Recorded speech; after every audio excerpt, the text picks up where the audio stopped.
there is, The fact that there is a Shifting completely to taking care of. and I got time now, I just can't. see. Yeah, I go, what's happening to this? You gotta do it before you go blind. Yeah.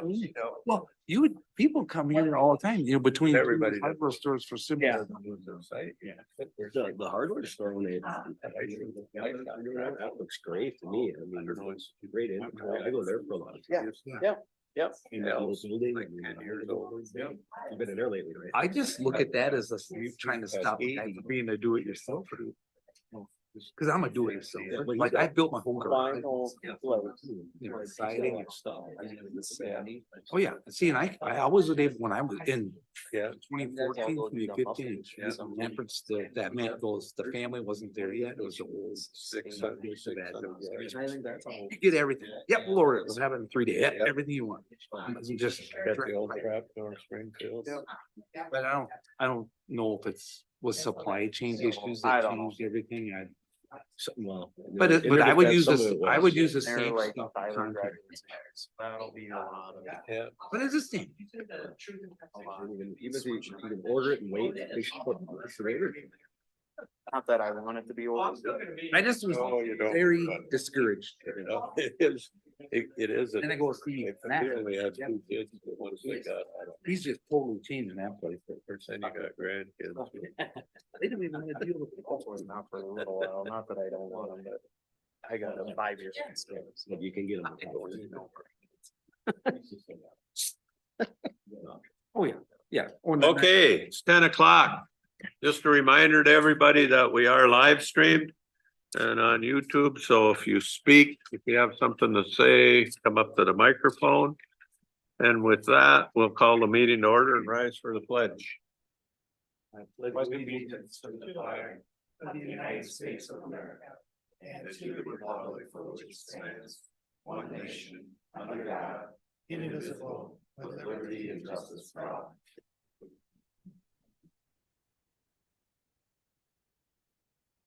Welcome to this wonderful September day, or yeah, I guess it's September, all right, it's December. Anyway, pretty darn nice. Public forum, is there anybody that wishes to speak at public forum?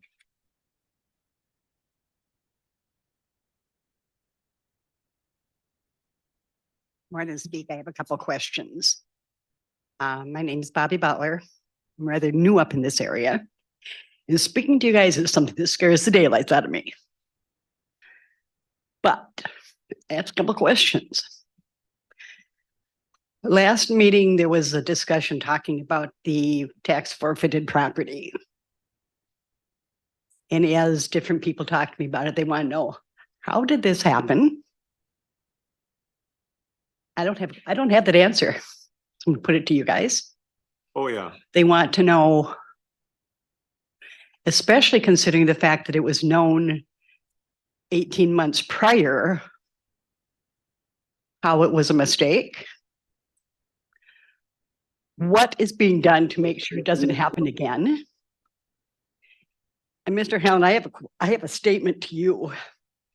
After the meeting, you came up to 4 of us women and you said, at least it didn't cost us any money. And I am frustrated with the fact that it did cost the people that were involved here time, effort, feelings. And I thought that was I'm not even sure of the word I want to think, but it doesn't leave me with any confidence in any of you. That's all I have to say. Thank you.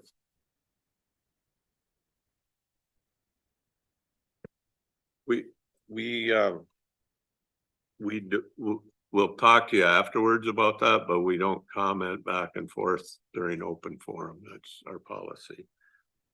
I'm sorry if I upset you last week. Offended would be the better word. Pardon me?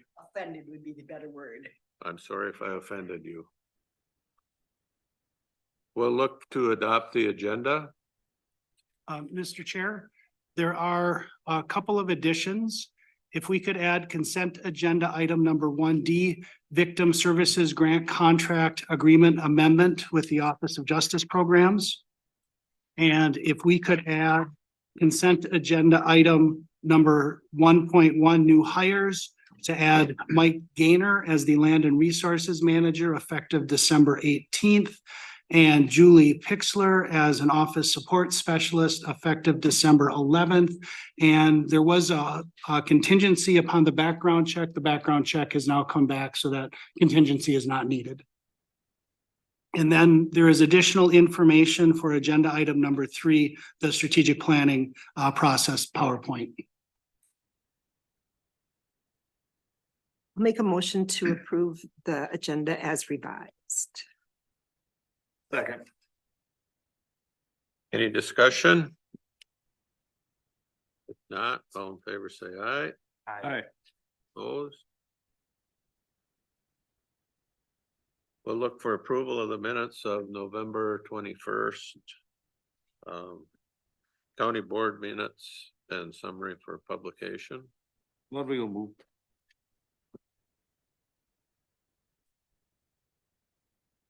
Upton will second. Motion by Ludwig, second by Lovegren. Approve the minutes. Any discussion? Not, all in favor, say aye. Aye. Opposed? Minutes of correspondence and reports, the Pine County Surveyor Monthly Report for November of 2023. I'll move it. I'll second it. Motion by Moore, second by Lovegren. Any discussion? Not, all in favor, say aye. Aye. Opposed? Brings us to the consent agenda. We've had that in front of us for several days, so I'll make a motion to approve the agenda, consent agenda. I'll second. motion by Lovegren, seconded by Moore. Any discussion, questions? If not, all in favor, say aye. Opposed? Move on to regular agenda, the technology committee minutes. And Josh and I can explain that if you wish. Actually, Josh can, cause I. Oh, yeah, you were not there. Steve can explain it. In my minute page here.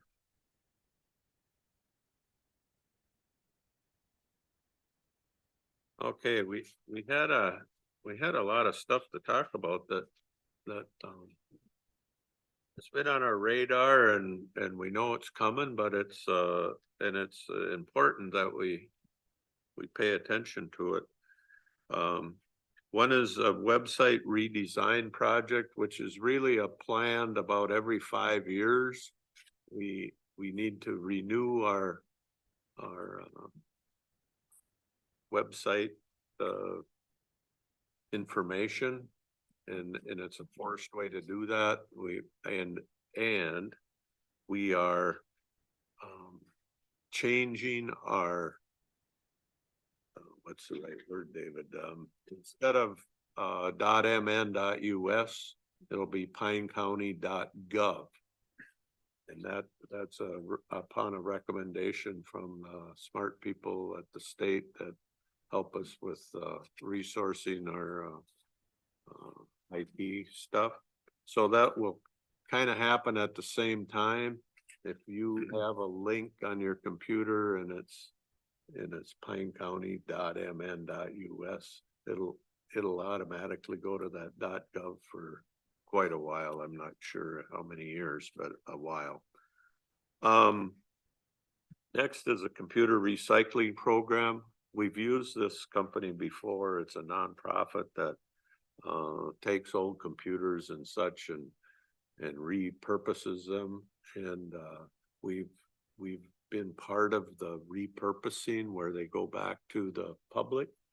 And so a person who's financially not able to have a computer and they got kids in school, let's say, they can get a computer through this program. Becky, you helped with the dissemination, I believe, of those last year. But we have quite a few items, to get rid of a computer that was used in where we have public data is you just don't pull the plug and sell it. You have to wipe it clean. You have to make sure that there's no data on there that could be. Mr. Chair, Yes, is there a place that those could be marketed back to, you know, for sale? that's what this program is. So they're gonna sell them then Yeah. or donate them? Mr. We- Chair, Yeah.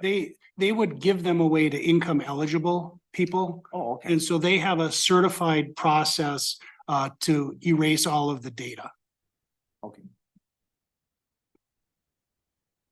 And along with that, we have a lot of old hard drives and a lot of old tapes that have our backups that, are 15 years old. We have to destroy them, so we're gonna contract with Shred It to make sure they're destroyed in a manner which meets all, standards of, getting rid of that kind of stuff. So we don't have people grabbing a old hard drive and extracting somebody's data off it. Mr. Chair. Yeah, To go back, Commissioner Ludwig on the recycling program, David, last year they donate like 50 some? They held an event. yeah. Right, PCs for People held an event in Pine City that was coordinated with the help of Pine County to distribute 50 computers to folks in Pine County. Yeah, so a bunch of Sure. laptops and desktops and stuff. It's a pretty good program. Yeah. Mr. Chair, I have a question. Yep. I'm going to .gov. I know the answer to this, but just in case there's somebody out there that does not. Do we know how much time is going to be given to employees to be able to start telling people that they've gone to .gov? And I know that there'll be a heads up. I'm just wondering if there's any timeline. There probably is, but Yeah, I Miss- can't tell you what. it is. Mr. Chair, there'll be a process laid out once we have a timeline established. And then as Steve was saying, that the old domain will work. So if you type in the old domain, you'll still get to the right place. And then there's a piece of hardware called the AS400. It's like ancient technology, but it still works. And we've run some programs on it. We've run those programs to death. We still have some programs that we haven't transitioned out of the AS400 yet, but it's at end of life. So we'll probably host those with a hosting service until such time that we're completely, absolutely done with that AS400. It was a wonderful workhorse in its day, but its time it's over. Server capacity discussions, of course, were, when they talk about 23 terabytes of data storage, that's like unfathomable. Just a few years ago, that would take us floors of file cabinets and it's stuff that we have to save because of the retention rules that we follow under. So we have to keep up with that.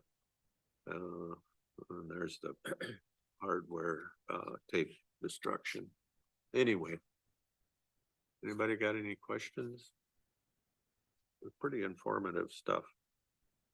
But cybersecurity is, there were a lot of sessions kind of around the fringes of cybersecurity at the AMC conference that we just came from. It's a question we should all be very concerned about. It's a question that Ryan and his team is concerned about on a daily and hourly basis. So I believe we're in a good spot, but it takes one click by somebody to click on one of those sites that gets us into a bad spot with ransomware. One of our neighboring counties got hit with ransomware. Don't know how they got it resolved, but about 2 weeks ago, the sheriff's department in another county got hit. So it's something that can happen. Hopefully, we're protected. Land Committee? Yeah, you want me to take that? Sure, thank you. We met with, it was a special meeting because the manager of the Banning State Park and the city, the manager of the Banning State Park, there's 40 acres of, I should back up. Banning State Park took over, that's piece south of Sandstone and wraps around. And there's a Pine Avenue South winds down and ends in there. I don't even ever been there, but it turns into dirt. And then it just stops. And there's a little parking area where the kids always go in and swim and fish. It's much more, the falls is in there and the island and all of it is in there. So it is a place where the kids go to recreate. But that land is owned not by the park or the city. It's owned by the DNR Trails and Waterways. So the issue is people, there's a big Banning State Park sign there and where they're parking is part of the park. Kind of, it's right there at the edge. So the city wants to do more with the trails coming from their property from the government road and the creek, Old Creek Pond. So the city's in favor of it going back to the state park, and the DNR is in favor of becoming the trails. That 40-acre piece trails will give it to the park and it will become park. The issue that arises then is you're gonna have to have a sticker for your vehicle if you go down there on that Pine Avenue South and once you enter into the park. It probably will not interfere with the kids that go there and do fishing and stuff because they walk or they can ride their bikes without purchasing a park sticker. It's gonna be that out of town people that come in that the issue is they didn't have a sticker if they went there, but if they went to Banning, then when they said they tried to go in there without a sticker and they said, well, we didn't need a sticker down there. So they were having this conflicting thing happening on that property. So it's going to be in the legislative this 24th session that the DNR Trails and Waterways is just going to give that to the park and it's going to become a state park. So we just decided as a land committee that we would make a recommendation to this board, the county board, to when the time comes to have our county administrator just write a letter of support that, you know, we support that, the city, and then we have no reason to interfere with that. So I would make a motion for that to happen. Recommend Dave to write that letter when the time comes. Here's the letter. It's Yeah. in here already. So Yeah. yeah, it's just needs to be sent. I'll second that. Okay, But now we'll have some discussion. one of the things that Clarissa said when she brought it to us is that right now there's four-wheelers that are going down there and really creating some havoc and a lot of garbage that's being thrown down there. And so because it just belongs to the state, they don't really have the jurisdiction to fix those things. But if it belongs to Banning State Park, they can go in there and they can clean it up and it gives them jurisdiction to say, no, you can't be doing that here. So that's a big part of why they want to do it too. is Yeah. to- The city tried to work with Trails to create an ATV park in there. And they said, no way, it's too sensitive of a area for that. So that got stopped. And so then it becomes, well, let's make it a park. So it's not our land. Nope. The parties The involved DNR is gonna give land to Parties the involved. DNR. Yeah. Yeah. want it to happen. They're just looking for a letter of support. Yeah. Which And the you made a city, motion I for. talked to the city is completely in favor of it happening. So, yes. Well, we got a motion by Ludwig, seconded by Lovegren. Any more discussion? If not, all in favor, say aye. Aye. Opposed? All right. We're gonna move on to a strategic planning introduction. David, do you wanna? Sure, take over? Mr. Chair, members of the board. So Richard and Irina Fursman are here. If you want to go up to the podium, and they're going to provide an overview of the strategic planning process and have some conversation and answer your questions. And Richard, we do have your PowerPoint that will pop up in just a minute when Ryan gets that set.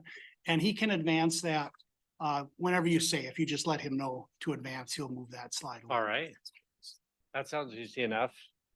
Good morning. Good to meet you all. So as David said, my name's Richard Fersman, and I'll let Irina introduce herself when she comes up. And we are co-founders of Hue Life, which is a company that we put together about 15 years ago under different names, but we are now settled under Hue Life, which is an acronym for Human Understanding and Engagement. And our company has been facilitating and training facilitators across the US and in Europe for over a dozen years. And part of what we do as well, not only training facilitation, but we do a number of facilitations throughout the year and throughout the country and throughout certain parts of Europe on areas of realignment, strategic planning, and goal setting for organizations from small cities all the way up to large counties. Also for commercial enterprises, businesses, nonprofits, and things like that. So purpose of our meeting here today, get to know us a little bit so you know who we are. And so when we start working together, you're not, who are these people? Who's that bald guy? You'll know. And then outline the strategic planning process a little bit and the timeline involved with that. And Irina's going to be flying that portion. And of course, we're here publicly so we can keep the public involved and public informed as to what we're doing and why we're doing it, and then answer your questions. So a little bit about, and maybe the next slide. And then the next one, 2 introduction slides. So I'm going to have Irina come up here and talk a little bit about herself and the process. Before I did that, just a little bit of, so you know a little bit of my background. I actually started with the state as an intern after the Navy and doing my college in economic development. And then was hired by the state in economic development, went on to Watonwan County, Minnesota, where I was economic development coordinator, did a couple of different coordinator jobs, and then went into city management. In 2006, left the field of city management to start my own, along with Irina, in the public education, or I should say public development of leaders.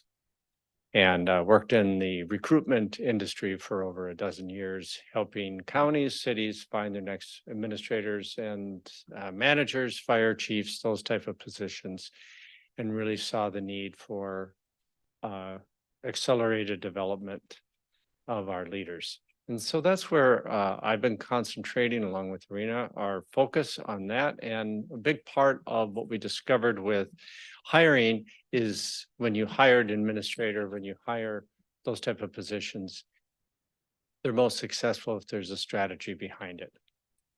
And so it's exciting to see that you're putting a vision and a strategy, a strategic plan together to deal with the issues that you face. And so with that brief introduction, I'll pass it off to Irina. Good morning, everybody. Morning. So my name is Irina Fersman, second half or a partner in this journey with Richard and now with all of you. We're going to be together from now until January, just learning, talking, and doing some homework. Our retreat is going to be in January for 2 days and then the follow-up after that. So overall, the approach is very simple. What do we know? Why do we need to be strategic in the first place? What's going on in the environment that suggests that we need to do things differently? And then think together, what is it that we can influence with our actions towards the different future we want to create? And then finally, who's going to do what? So that's a very high level overview of the process. I come from education, immigrant from Ukraine. It's been now 21 years here in the United States. We live in Maplewood, by the way, so only 45 minutes. If you're speeding, if you're doing okay, then an hour. So it's exciting to be in this field of work because in my experience, I have witnessed myself as a teenager, the collapse of Soviet Union and experienced what it looks like and feels like when government doesn't work. And so that what inspired the birth of our company and really working on public sector to really help both the citizens to be involved and understand what voice they have and how can they control their future, but also officials appointed and elected to work together as a team. And so it's very easy to get elected and be in a position to drive one interest. It's really hard to be together working on the interest of the whole. And so I think that's what our passion is about and what our process hopefully helps to achieve. So if you're looking at the deadlines and timelines and steps in the process, I just want to make sure that we remind ourselves and each other that in the end, it's for the common good.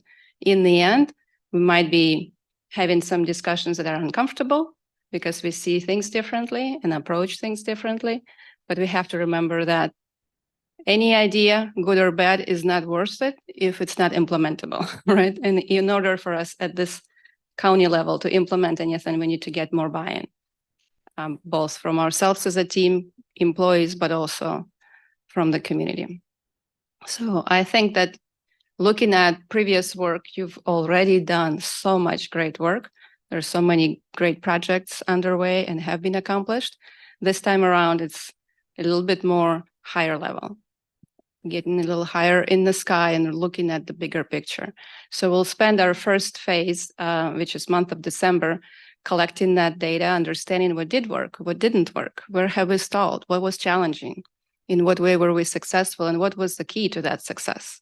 So we can learn from those past experiences, and we will do interviews during that time.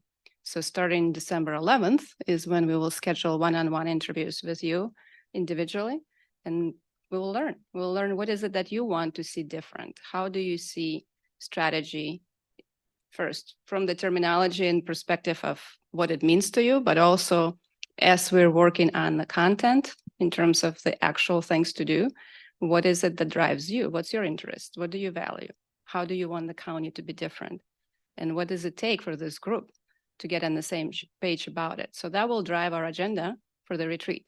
So when you look at phase 2, creating vision and strategies, that is an outline of what the 2-day would look like.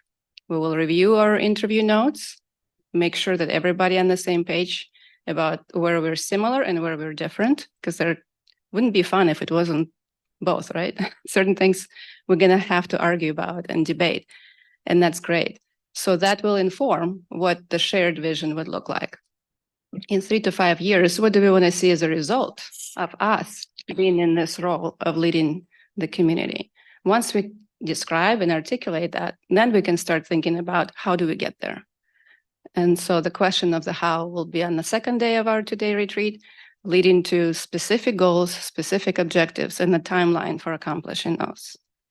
And when we end, we will touch on the roles and responsibilities, not only of the people implementing those goals, but also the role of this body to make sure that we support, fund, motivate, and quite frankly, review and evaluate once in a while how we're doing on those goals.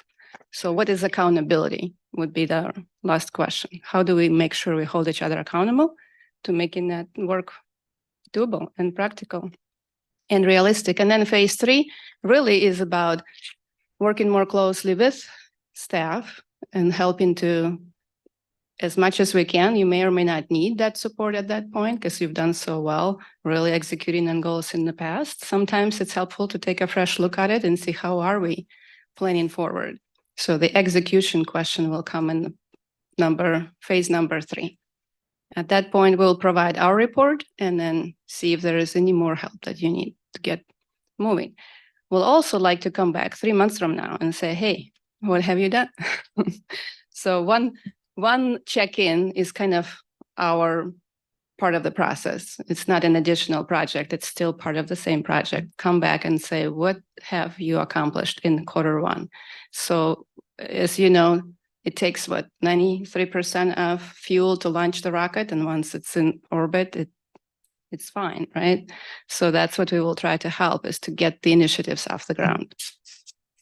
So with that, I think the next step in this particular PowerPoint is the metaphor, which I kind of touched on in the time frame of the interviews.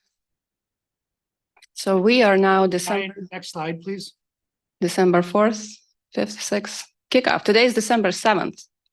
There it is. We're here. December 11th next week. Hopefully we'll get those interviews completed before Christmas. So we have time and you have time to relax and do what you need to do with your families and then come back. We will share the results probably the last week of December. So you have time to think about it, read through the notes that we would put together and prepare yourself for January. January 9 and 10 is a 2-day. I'm wondering, are we going to be in this space, in this room? Yes. Perfect. So we'll see you again in January 9 and 10 in person, and we'll spend 2 time together going through the process. And our deadline and hope that by February, end of February, we will be completed with reporting and perhaps 1 or 2 iterations of the report based on your feedback. So you'll have a chance to take a look at it before it will be finalized. And that's it. Before we go to the metaphor, what are some questions? You laid it out really well. Thank you. To schedule the interviews, you'll be reaching out individually to everybody. That would be our preference, so we can get it scheduled faster, right? So you will get us, we already have all the contact information, so we'll just reach out to you. Now you know who I am, who Richard. One of us will talk to one of you one-on-one. Sure. Depending on your schedules and our schedule, we'll see what works. That sounds good. Great. Awesome. The Navy guy. Thank you. Yeah, Navy guy. Any other Navy guys in here? I just don't know. He left. Okay, left. Well, of course, it's an important day in history too. December 7th. Yes, it is. And actually a county commissioner of my, when I was in Watonwan County, served on the USS Arizona on December 7th. It was his last day in the Navy, or so he thought. And when the Arizona went down, he was one of the few survivors, and just saw his internment at the USS Arizona, where after he was done serving in the county and he passed away a few years ago, he had the honor of joining his shipmates in Pearl Harbor. And so it's pretty touching. I invite anybody to ever, if you're ever in that area, go there. And it's quite a moving experience for anybody. On a different, if we could switch the slide then. I just thought this, a flight analogy might be, everything that I've learned about you is that this is probably the way you operate on almost all levels. But the reason I thought it might be nice today is that vision and purpose. If we take a look at the role of the board of commission or the and then the board of the role of staff, and we take a look at that graph and sort of the center there where it shows the black part of the graph and the blue part. Blue being the role of staff, black being the role of the commission. So much of your responsibility lies in that purpose setting, that vision setting for the county, for the community. You're the ears and eyes and the elected of the community. You have the voices of the community. You have the vision of the community, and that is such an important part to share. When we start getting into that part was strategic goals, then we'll set the vision, we'll hit goals, we'll hit priority items. We're all in this during that 2-day retreat. As we get away from the 2-day retreat and implementation, you can see what happens. We start getting lower to the ground. We get to that 20,000 foot level where now the staff is taking on the majority of the role, And now it's being handed over to the county for more of an oversight. How are we doing? Let's keep that fire burning. Let's keep focus. And then as we get closer to the runway, it's all, the staff is implementing the vision that you set forward. And so I just wanted to use that as just a reminder of how we're looking at it as well, and how critical your input is at this point. And it's probably your number one job is to have that vision for the community. So with that, enjoy the rest of the day. Thank you very much. And I wanted to say very much thank you for the invite here, for allowing us to participate with your county. Looking forward to it. Thank you, Richard. Thank you. And thanks for the reminder of December 7th. I grew up in a house that my mom and dad never let us forget. Their families were deeply impacted by World War II, and that December 7th, that day that was live in infamy, was a big part of my childhood growing up. So thanks.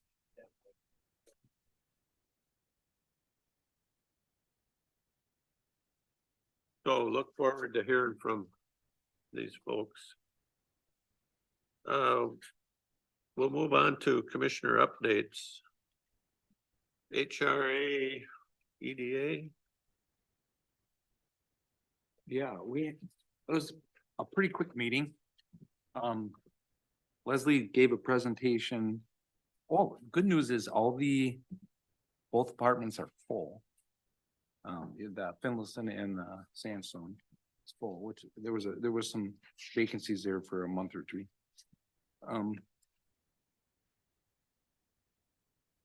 Leslie gave a presentation on the resolution authorizing the Minnesota City Participation Program, and it was a generally quick meeting, not much going on.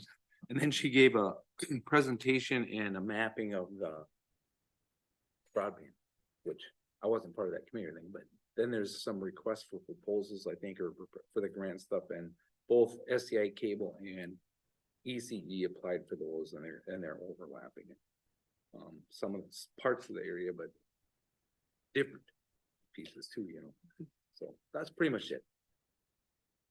Thank you. Snake River Watershed. Yeah, I got the privilege to go to that one. It was, How'd it go, I Josh? deserved it because I gave you the committee, so. It was very interesting. I talked till I was blue in the face trying to convince two other commissioners to do dissolution, and I told David, I said, I actually thought I had one on board at one time, and we didn't. So we introduced our proposal to pull out, and ours and Aiken to pull out of it and take our money, and they voted it down. So they didn't allow us to leave the committee. So their big fear is that one watershed, one plan is gonna fail. And they want this board still there in case it does. And with that is a ton of overlap. They're spending money to keep it going.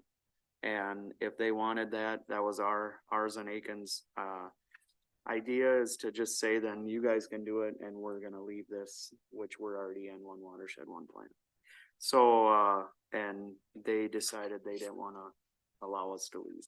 So possibly coming forward, it sounds like one of the, I think Canaba County Board, he didn't wanna make that decision on his own. He went back to his board, or was going back, and I think they got a meeting today.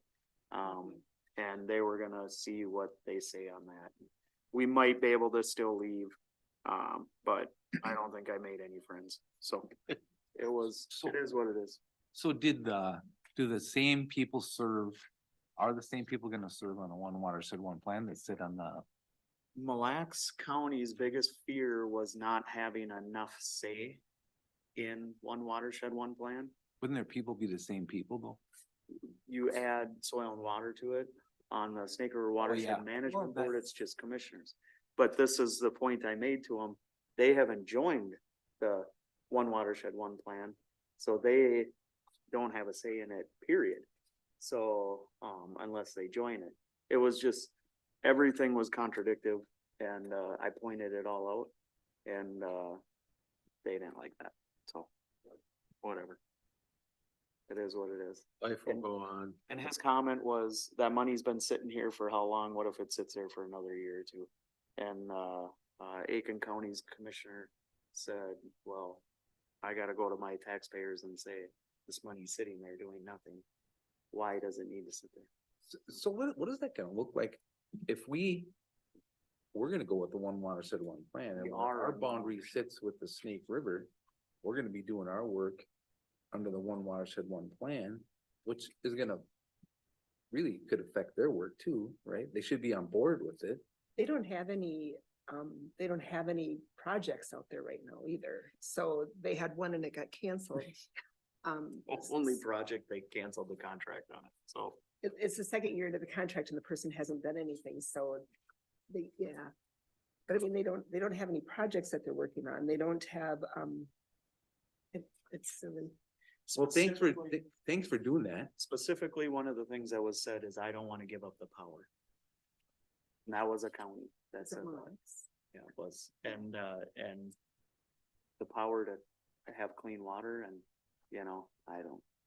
There's some different thinking, I'll say. But Can you refresh my memory on the amount of money it was? What, We were gonna get what, 40-some thousand? Yeah, I don't have the number off the top of my I head. might. so we were trying to get $40-some thousand back, correct? What Just sitting there. Yeah, what they would have is, they got 100 and some thousand. I do have it somewhere here. And I can even connect with you. I think the sad part to me is Oh, yeah. we've been involved with the Lower St. Croix River, one watershed, one plan. And we've been doing projects now for about 2.5 years. And matter of fact, a farmer that lives a half a mile south of the Pine City High School next week will receive a state award for being the Conservation Farmer of the Year because of the projects that he's been doing on his farm through one watershed, one plan. Cause that's where the money is coming from now. So they're doing a lot of projects. and Mr. Chair, I did find the numbers, Josh. I don't know, did you find them? If you want to give them. Yeah, 42,272.70. What would we do with, what would be the plan with that money then if we got it back? What would we? That would just be board discussion, but we're gonna get it back. I mean, We'll well, get it I guess I back. can't say that We'll for meet in sure, January and see if we can get it back. but it's our money. It was money we appropriated. So, and Yeah, that's what. we could use that money for somewhere else. Right. What's funny about it is, 42,000. Snake River Watershed Management Board cost us, I think, about $9,000, $10,000 a year to be part of that. Where one watershed, one plan is fully funded. It doesn't take any, I mean, it ain't, we don't budget for it. Granted, it's tax money, but, that comes from the state, so. And that was, part of the concern was, one of the commissioners is like, what happens when the money dries up? Cause it's I don't know the exact, Kelly, maybe you do, is it $1.5 million budget or over 2 years, or is it 500? I don't remember. I got For the Snake River, it's more, I think it was over 2 $2 million for the, per yeah. biennium, right? Yeah. So, but that's all fully funded and it's budgeted out. Like I said, if the money ain't there, we budget ahead of time for it. That ain't going back on the counties. We just go and do the work like we've done with other stuff. So could Kennebec decide? Release it. But yeah. And it So what- sounds like both counties wanna come over to one, well, Mille Lacs hasn't signed up. they wanna continue a dissolution of Snake River Watershed Management Board. But they didn't wanna rush into it. Well, we've been working on one watershed, one plan 3-4 years. How long have you been on that board? 2, 3? 2. And we started before that. Who's the commissioner? It's, And which one? that was For gonna go Kennebec. back to the board. Roger. Oh, no, for Kennebec, I don't even remember. his name. Peter. He's new. Just still active. Well, and part of the conversation the month before was if we allow these two counties to go, or if we dissolve this management board. This is, I talked to the attorney and the attorney said that if Knabec or if Pine and Aiken want to pull, we can give them their money back. So they got the attorney's approval to do that. That was a big part of the discussion back in November. And then for them to go in December and say, well, we didn't- reporting on that. yeah, and December they went to the meeting and said, we haven't talked about that. It's like, how could you not talk about it? That was a big part of what happened. Which is funny, and I haven't connected with you, and I apologize, but what's funny is they were pissed because I brought this up. And without putting it on the agenda, and they had no idea about it. So that's funny because they did have an It was a idea big about it. conversation. And the reason I brought it up is because the vote for dissolution failed. And otherwise I wouldn't have brought it up. If we would have voted to do dissolution, it would have been fine. We would have got our money and been done. It would have been over. But because it didn't, that's why I brought up the other deal.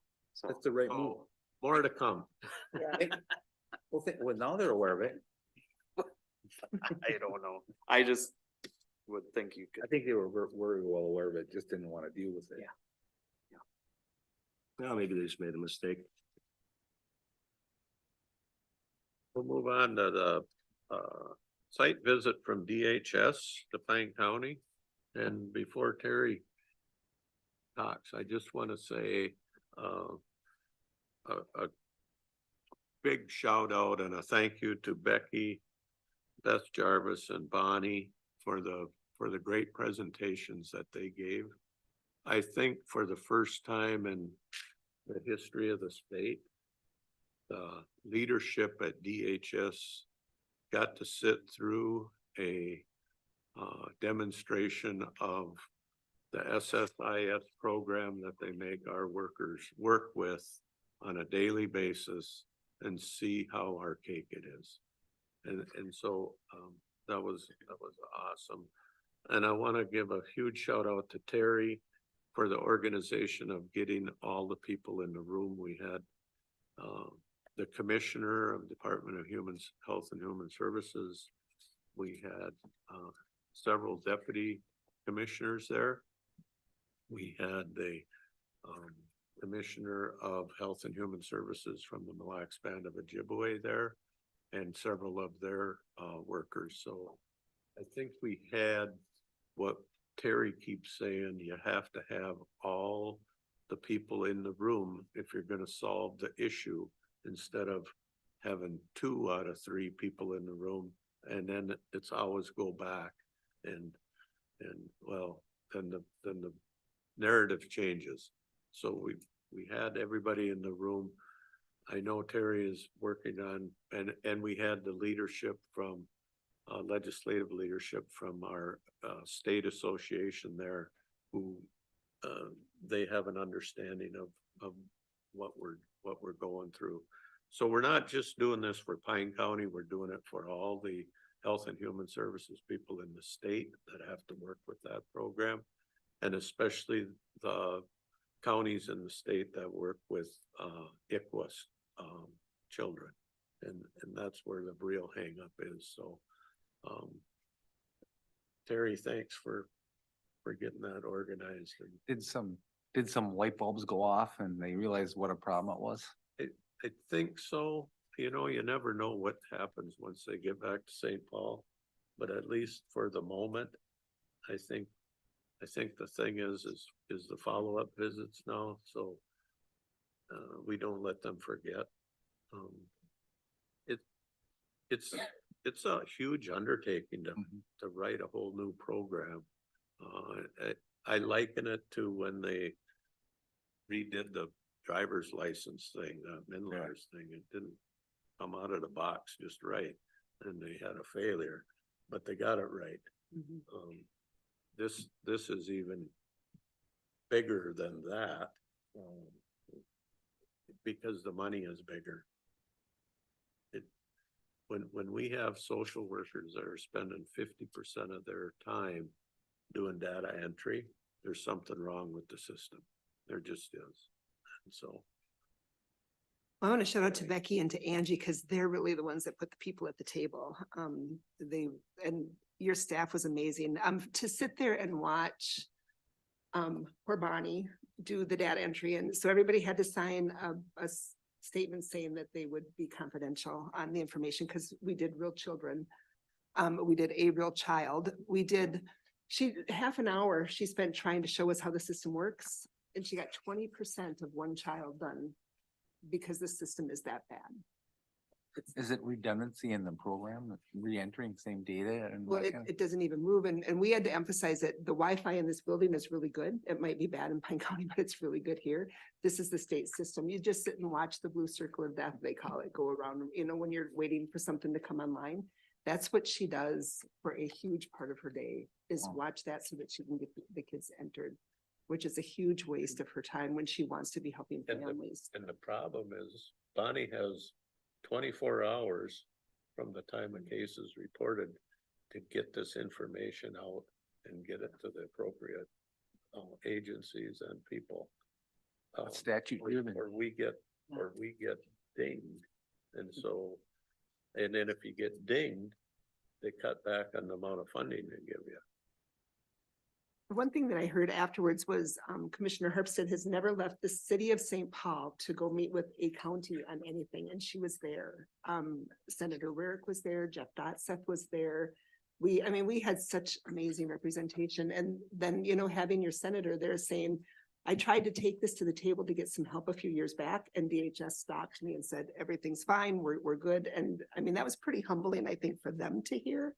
That, here he's tried and this is where we're at. But I think of elections, our election system, man, if anything happened with that thing, it was fixed, like boom. And here we're dealing with way more families than we did with elections, and they can't fix this. It's just low priority. It's sad. But it was a very good meeting. I think it was a good outcome. Now the push is to keep it going forward. Mhm. Thanks for pushing on it. Mhm. NLX, NLX is always interesting. So I sat in on the first meeting, and that was with Senator Jen McEwen and Representative Krugel, and they talked about how there's going to be 4 trains every day. So you're going to have 4 trains going to Duluth and 4 trains coming back. You're going to have 2.5 hour travel time, which I think you guys had come back and talked about after the meeting that you had with them.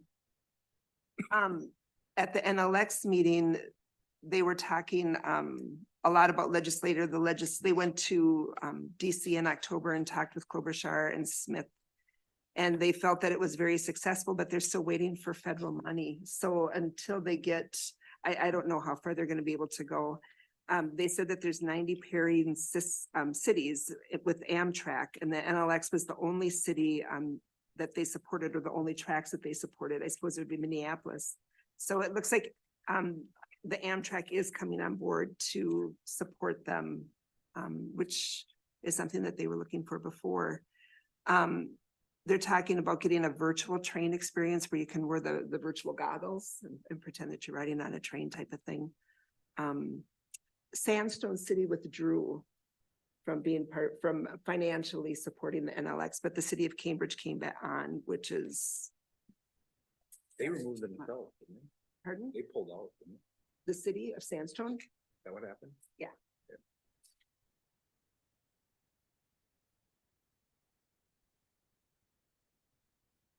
okay, AMC annual conference, which we all were there.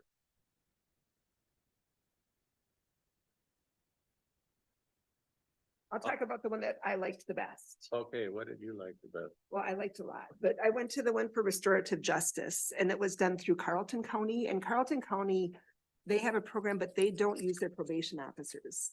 And I'm not supporting not using our probation officers. Please don't get me wrong. But it was interesting that talking to them and hearing how they do the system, which is a lot like we do here.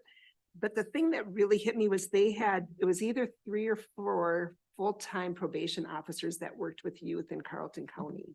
And when they got their restorative justice program going, they're down to less than one full-time employee that work with youth, because they do that great of work. Our system does that great of work. And just hearing what that that's saving our county huge, what our probation officers are doing. And so just a shout out to them again, saying thank you for what you do for our families and our kids. But hearing them say it that way really affected how it affects our budget, what they're doing also. So I thought that was pretty cool. Well, I think my takeaway was kind of a recurring theme we heard was the power of positivity Mhm. and we have an influence one way or the other on the staff and each other. And we have to remember that. The session I went to on artificial intelligence was I would call it a little underwhelming, except there were some nuggets there that I thought were worth noting. And one is that it's here. We're gonna deal with it. How we deal with it. And if we're smart enough to use it to our advantage, it's gonna be a good thing. And I don't know that any of us know 5 or 10 years from now, the impact that artificial intelligence will have on county government. And little old Pine County, how is that gonna happen? But I think, you know, you don't have to think very long and hard to think about the communications that comes to mind that we put out that we could be helped with, or that in the hiring process, they're already using artificial intelligence to help narrow down the scope from candidates and I think we're already using artificial intelligence to heat and cool this building in some way, shape or form, and that'll just get better. So. Anybody else? Yeah, I only made it down there for the one day on Monday, but the positivity thing, that is a huge thing we gotta always keep in mind as a board. The one thing I always take away is how fortunate we are for our staff and our leadership in this county. When you sit around the table and you talk to other counties, or you sit in meetings and talk to other and listen, real world issues out there. We are very, very fortunate here in Pine County. I will just say that, and I thank every one of the employees here. On top of that, the other reoccurring thing I heard a ton of was labor negotiations. And that was like everything was out there. So I'm very fortunate to be on our labor negotiations, me and Matt, and I'm very fortunate to see it be almost done. So it was very interesting listening to other people and the approach and how they're handling it and the complete banging their heads against the wall. I didn't hear very many success stories about labor negotiations at all. So but it was a hot topic of everybody. So Somebody else? I think one thing I had breakfast one morning with people from 3 other counties that I never knew before. And sometimes I use the phrase, we think little old Pine County. The 3 commissioners I was having breakfast with, if you added their populations together, didn't equal Pine County's population. We're not way on the small end. We know we're on the big end geographically. One of the people that were not a commissioner was sitting there was a county engineer. I asked him how many miles of road they had. They had 300. I said, we have more than 300 miles of gravel road and another 400 miles of paved roads. So,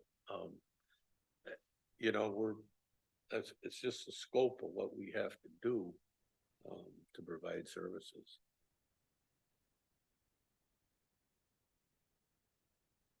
Let's see, Facilities Committee was canceled. Greater Minnesota Parks and Trails was going on at the same time we were electing people at AMC unless somebody got on that call. Jack? Thank you to Sam, who was at Shack and was able to do our voting and stuff for us. We listened to it on the way home, and then when I got home, I finished listening to the meeting. There was a committee that was put together to figure out what to do with the money that the state gave to the counties. And they gave it through Shack. And Sam was on that committee, which is amazing to have somebody that is willing to do it. They thought that it would be 4 meetings. It ended up being 8 meetings. So a huge shout out because that's way more time than you thought. They put together a good package, that it'll benefit all the counties. So every county is going to get so much money to be used for public health. And then they came up with different ways, how healthy your county is. You know, if you're down on the bottom scale, you'd get a little bit more, and kind of came together to figure out how to make it so that it will benefit the most with what they got. So just thank you to her. And that was a big part of what the meeting was about yesterday, was getting that passed and the approval to do that. So Thanks. Any other? I have one other, I did be on the battlefield for veteran addiction. It was something that was put on through NACO. And the thing that really hit me is from October of 2020 to October of 2021, we lost 105 military people to drug overdose, which is In Minnesota or? no, this would be nationally. Yeah, thank you for asking that. Which is really huge. And they said fentanyl is still the driving force of the crisis. It used to always be prescriptions. You'd hear about the prescriptions. Prescriptions are like gone. You don't have to worry about that anymore because fentanyl is so bad. 1 in 5 warriors have had serious suicidal thoughts, and 1 in 4 just in the past month, which is saying that they're really struggling. A veteran normally has to wait 6 weeks to 6 months to get an appointment to see somebody for mental health, which is too long. Treatment works. 72% of the people that went through treatment have shown improvement. Treating PTSD significantly reduces drug addiction and alcohol addiction. And now they can do virtual meetings. So you can sit at home and do actual virtual meetings with people from all over. If you have broadband. If you have broadband, yeah. Yeah, that's not something you really want to take into the library, right? We need to get that broadband. But so they're doing so much more to help our veterans, but we still need to support Mindy and her department on how we can help her to support our veterans, because there's a lot of struggles going on for them. I got one more shout out, and that's to our veteran service officers. Because I'm walking down the hall at the Regency, and this lady who's a county commissioner from Waseca County stops me and says, Pine County. She goes, I gotta tell you a story. My son is going to Pine Tech. He's a recently returned deployed soldier. And the veteran service officers in Pine County did so much for him to make him feel welcome back from deployment, and to get him all of the benefits that he was entitled to, and to make sure his transition into a civilian school was what it should be. I thought that's pretty awesome. Completely unsolicited person that I don't know. I don't know this person, but I thought that was pretty cool. Anyway, that brings us to the end of our agenda. We have no other business. I will declare this meeting adjourned, except for the fact that we want to make sure we look at all of our meetings coming up. It's a kind of a amended monthly schedule because of the Christmas, New Year's holiday coming up. So make sure you pay attention. I know several meetings get changed, including this one. So. Mr. Chair? Yes. We're back here tonight at 6, I think. Yeah. 6 o'clock, we're back here for truth and taxation. And then one other thing, did I miss on this addition and corrections? Did we go over the pay grades and salaries? Or is this, did I miss something there? We didn't actually vote on It that. was consented. You want consent. We went consent, so we didn't have to discuss pay raises. Oh, Pay at the grades. time, we could have, JD. Oh, okay. Then I If must you have wanted missed it. to, you could say pull it, you know. Okay, just, I remember at the last one, we had to clarify some, and we went over it. Okay. You know, if you see that and we go to consent, on something like this, you can, anytime you want, we can remove something from consent, move it to the regular for discussion. Okay, got it. I just going up to that last meeting, we No, that's fine. make sure that they Thanks, were. everybody. We got potluck with the staff coming up. So